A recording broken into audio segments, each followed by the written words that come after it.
Hi, this is Ask Dr. Anna, where I respond to your questions about trauma and recovery, whatever they are.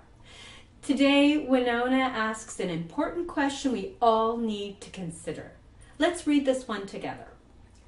I had a counselor for a year or so. It didn't work. Found him to be uncaring. He said to me, and I quote, "I do not care. Creative writing does not work. When I write about incidents or events that have happened, I become even more angry. I cannot handle that. So what do I do?" Sounds like you received a absolutely terrible message from a therapist, and I'm really sorry that that happened to you. Please don't let that stop you in your tracks. You deserve to find someone who can help you with the skill and the kindness that you deserve. You know, I can remember in my own last year of university as an undergraduate, I'd applied to a bunch of graduate schools, and I got a phone call one day from one of the schools that I applied to, and they told me that one of the professors who was supposed to send a recommendation didn't. So that was missing from every single school that I applied to. And that was going to put me in a very bad position because I didn't know now whether I was going to get into graduate school or not. And I was pretty upset about it. And I felt kind of let down and betrayed and, yes, of course, angry as well. However, I used that energy. I poured that energy into figuring out what steps I needed to take to correct the situation so that I could move forward and not get stuck. And really, that's what I want you to be able to do. I want you to be able to use your energy to focus on what you need to do to move forward.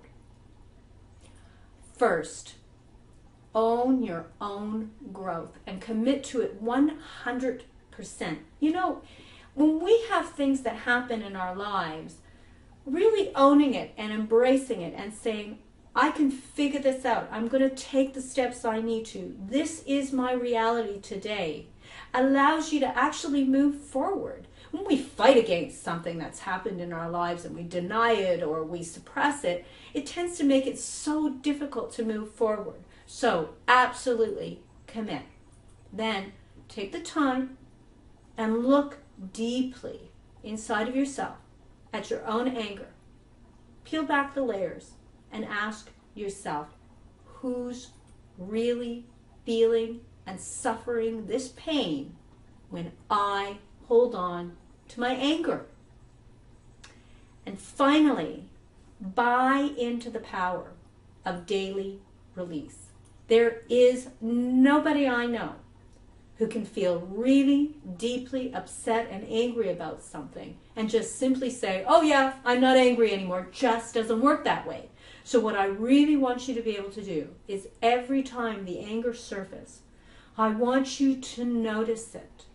And I want you to know that it's your job right now, in every present moment, to begin to release the anger, because the anger holds you back in life.